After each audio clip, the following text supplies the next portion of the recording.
आप सल्लल्लाहु अलैहि वसल्लम एक ही रात में स्टार्स, प्लैनेट्स, गैलेक्सीज को क्रॉस करते हुए जमीन से आसमान की तरफ गए। अब अल्लाह ने कुरान में एक जगह फरमाया है कि जमीन और आसमान के दरमियान हर चीज अल्लाह को सजदा करती है, विच मीन्स सारे stars, galaxies, planets, mountains, trees. लेकिन ये कैसे पॉसिबल है? सजदा तो इस तरह होता है। और कभी स्टार्स और प्लैनेट्स को हमारी तरह इबादत करते हुए किसी ने देखा है? लेकिन अल्लाह ने कुरान में बार बार कहा है कि ये सारी चीजें अल्लाह की इबादत करती हैं। तो यूनिवर्स के इन सारी चीजों में कोई ना कोई बात कॉमन, एक जैसी जरूर होगी। आज से बहुत साल पहले पूरी दुनिया का ये ख्याल था कि जमीन, अर्थ ही दुनिया का सेंटर है। और जमीन तो साकिन है बेटा, जमीन रोटेट करती ही नहीं है, जमीन गर्दिश नहीं करती। लेकिन आज से 400 साल पहले गैलीलियो, जो एक इटालियन साइंटिस्ट थे, उसने दो लेंसेज को अलाइन करके रखा तो उसे पता चला कि ऐसे करने से दूर की चीजों को करीब से देखा जा सकता है। छोटे लेवल पर टेलीस्कोप्स दुनिया में पहले भी मौजूद थे, लेकिन इन्हें सिर्फ फौजी और समुद्री सफरों में यूज किया जाता था। लेकिन गैलीलियो ने इसी टेलीस्कोप को इंप्रूव करके इंसानों की तारीख में पहली दफा इसका रुख आसमान की तरफ किया, जिससे उसने दुनिया से पहली बार सूरज और चांद को बिल्कुल करीब से देखा। और गैलीलियो ने इन सारों की मूवमेंट को ऑब्जर्व करना शुरू किया। 1300 दुनियाओं को अगर मिला लिया जाए, इससे एक जुपिटर बनता है। गैलीलियो ने देखा कि ये भी बाकी प्लैनेट्स की तरह गोल है, लेकिन जुपिटर के ऊपर जो लाइट है वो महीने के डिफरेंट दिनों में बिल्कुल बदल रही है। और उसने देखा कि वीनस और सैटर्न का भी यही हाल है। अब ये सब कुछ तभी पॉसिबल था कि अगर ये सारी चीजें सूरज के गिर्द घूम रही हो, दुनिया के नहीं।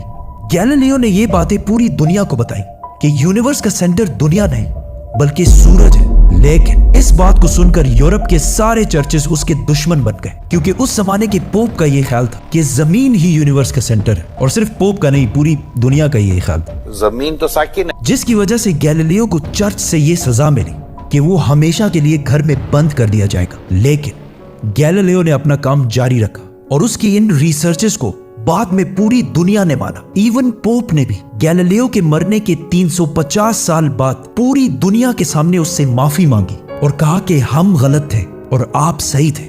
आहिस्ता आहिस्ता हमें पता चला कि जमीन यूनिवर्स का सेंटर नहीं है, बल्कि ये सूरज के गिर्द घूमती है। और सूरज भी कोई इतनी बड़ी चीज नहीं है, बल्कि सूरज तो इसके जैसे अरबों खरबों स्टार्स की तरह मिल्की वे गैलेक्सी का एक छोटा सा हिस्सा है। और ये मिल्की हुई गैलेक्सी अरबों स्टार्स से बनी हुई है और ये सारे बिलियंस ऑफ स्टार्स एक ही सर्कल में घूम रहे हैं। हम तो सूरज के गिर्द घूम रहे हैं, तो सूरज जैसे अरबों खरबों स्टार्स मिलकर किसके गिर्द घूम रहे हैं? Super massive black hole. Have a supermassive black hole at their center.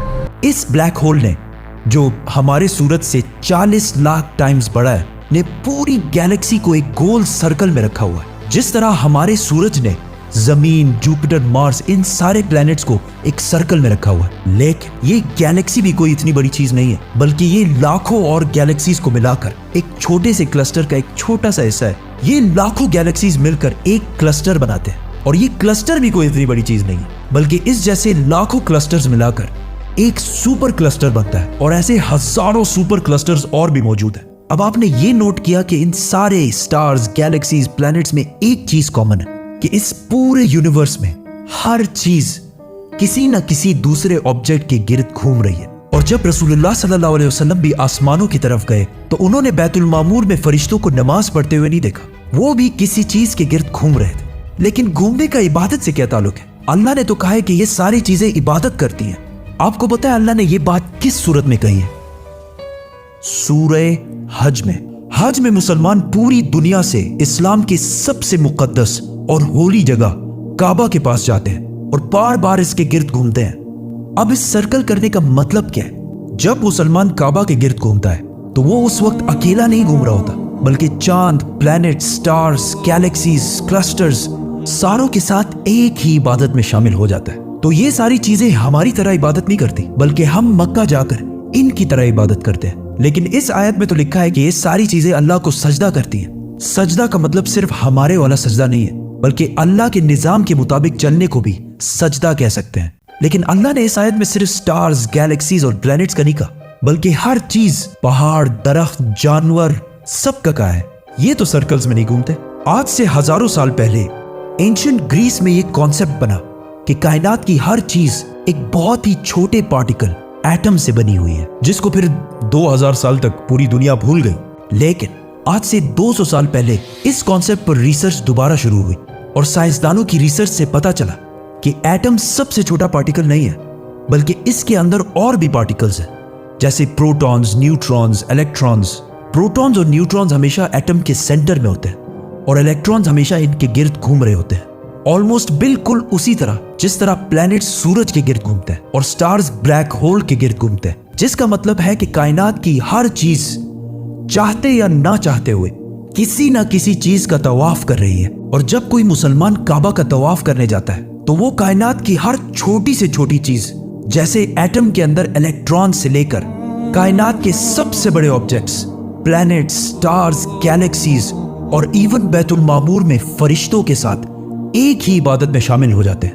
हो सकता है इसीलिए इस्लाम में तवाफ करना सबसे बड़ी इबादत है। तो जब सूरह हज में अल्लाह ने फरमाया कि ये सारी चीजें मेरी इबादत करती हैं, तो ये हमारी तरह इबादत नहीं करती, बल्कि हम मक्का में काबा का तवाफ करके इनकी तरह अल्लाह की इबादत करते हैं। लेकिन इन सारी चीजों का तवाफ करने का एक फिक्स टाइम है और जैसे ही ये टाइम पूरा होगा तब हर शख्स मालूम कर लेगा कि वो क्या लेकर आया है।